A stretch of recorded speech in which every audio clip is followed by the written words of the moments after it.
2028ಕ್ಕೆ ಅಧಿಕಾರ ಗದ್ದುಗೆ ಏರಲು ಎಲ್ಲಾ ಪಕ್ಷಗಳಿಂದ ಈಗಲೇ ಕಸರತ್ತು ಜೋರಾಗಿಯೇ ನಡೀತಿದೆ. ಈ ಮಧ್ಯೆ ಹೈ ವೋಲ್ಟೇಜ್ ಕಣವಾಗಿರುವಂತಹ ಗೋಕಾಕ್ ಕ್ಷೇತ್ರದ ಮೇಲೆ ಎಲ್ಲರ ಕಣ್ಣು ಬಿದ್ದಿದೆ. ಹಾಗಾದ್ರೆ ಯಾರ ಪಾಲಾಗುತ್ತೆ ಗೋಕಾಕ್ ಕರದಂಟು? 2028ಕ್ಕೆ ಹೇಗಿದೆ ಲೆಕ್ಕಾಚಾರ ಅನ್ನೋದರ ವರದಿ ನಿಮ್ಮ ಮುಂದೆ. 2028 ಗೋಕಾಕ್ನಲ್ಲಿ ಗೆಲ್ಲೋದ್ಯಾರು? ಬಿಜೆಪಿ ಸಾಹುಕಾರನಿಗೆ ಸಿಎಂ ಡಿಕೆ ಖೆಡ್ಡ. ಗೋಕಾಕ್ ವಿಧಾನಸಭಾ ಕ್ಷೇತ್ರದಲ್ಲಿ ಆರಂಭದಿಂದಲೂ ಕಾಂಗ್ರೆಸ್ನದ್ದೇ ಪಾರುಪತ್ಯ. ಜೊತೆಗೆ ಗೋಕಾಕ್ ತಾಲೂಕು ಜಾರಕಿಹೊಳಿ ಕುಟುಂಬದ ಹಿಡಿತದಲ್ಲಿದೆ. ಕ್ಷೇತ್ರದ ಗೇಮ್ ಚೇಂಜರ್ ಎನಿಸಿಕೊಂಡಿರುವ ಸಾಹುಕಾರ ಅಂತಲೇ ಕರೆಯಲಾಗುವ ರಮೇಶ್ ಜಾರಕಿಹೊಳಿ ಈಗ ಬಿಜೆಪಿ ಕಟ್ಟಾಳು.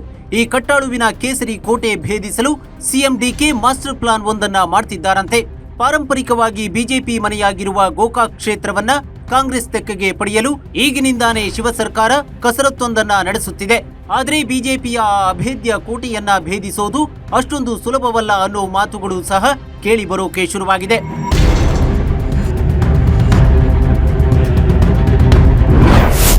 ಸಾವಿರದ 1978ರ ನಂತರ ಗೋಕಾಕ್ನಲ್ಲಿ ಜನತಾ ಪಾರ್ಟಿ ಸದ್ದು.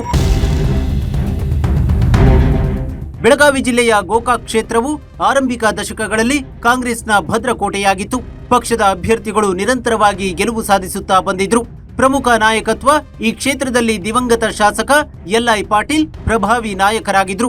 ನಂತರದ ದಿನಗಳಲ್ಲಿ ಗೋಕಾಕ್ ರಾಜಕೀಯ ಮಹತ್ವದ ತಿರುವು ಪಡೆಯಿತು. 1978ರ ನಂತರದಲ್ಲಿ ಗೋಕಾಕ್ನಲ್ಲಿ ಜನತಾ ಪಾರ್ಟಿಯು ಅತ್ಯಂತ ಪ್ರಬಲ ರಾಜಕೀಯ ಶಕ್ತಿಯಾಗಿ ಹೊರಹೊಮ್ಮಿತು. ಜನತಾ ಪಾರ್ಟಿಯ ಅಭ್ಯರ್ಥಿ ಮುತ್ತೆನ್ನವರ್ ಮಲ್ಲಪ್ಪ ಲಕ್ಷ್ಮಣ್ 1983 ಮತ್ತು 1985ರ ವಿಧಾನಸಭಾ ಚುನಾವಣೆಗಳಲ್ಲಿ ಗೋಕಾಕ್ ಕ್ಷೇತ್ರದಿಂದ ಸತತವಾಗಿ ಜಯಗಳಿಸಿದ್ರು.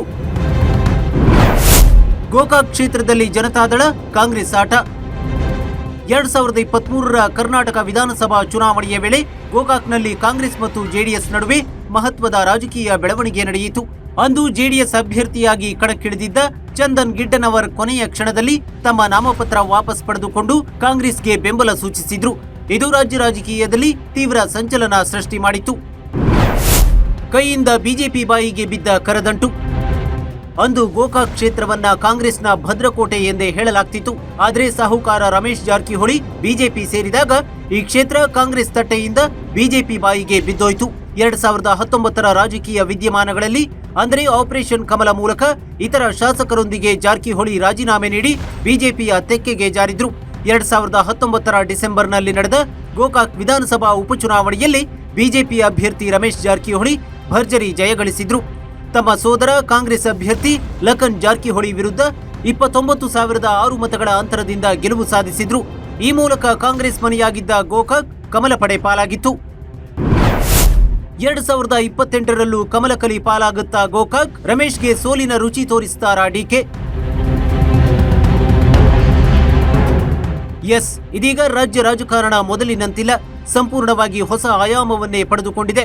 ಆದರೆ ಇದೀಗ 2028ಕ್ಕೆ ಹೇಗಾದ್ರೂ ಮಾಡಿ ಗೋಕಾಕ್ ಕರದಂಟು ತಿನ್ನಬೇಕೆಂದು ಕಾಂಗ್ರೆಸ್ ಸಂಘಟನಾ ಚತುರ ಡಿಕೆಶಿ ಪಣತೊಟ್ಟಿದ್ರೆ, ಇತ್ತ ನನ್ನ ಮನೆಯಿಂದ ಒಂದು ಹುಲ್ಲು ಕಡ್ಡಿಯನ್ನು ಎತ್ತಿಡೋಕೆ ಆಗಲ್ಲ, ಇದು ಎಂದಿಗೂ ರಮೇಶ್ ಜಾರಕಿಹೊಳಿ ಭದ್ರಕೋಟೆ ಎಂದು 2028ರ ಚುನಾವಣೆಗೆ ಒಳಗೊಳಗೆ ತಯಾರಿ ನಡೆಸಿದ್ದಾರೆ. ಏನೇ ಆಗಲಿ 2028ಕ್ಕೆ ಗೋಕಾಕ್ ಸ್ವೀಟ್ ಯಾರಿಗೆ ಸಿಗುತ್ತೆ ಅನ್ನೋದೇ ತೀವ್ರ ಕುತೂಹಲ ಮೂಡಿಸಿದೆ.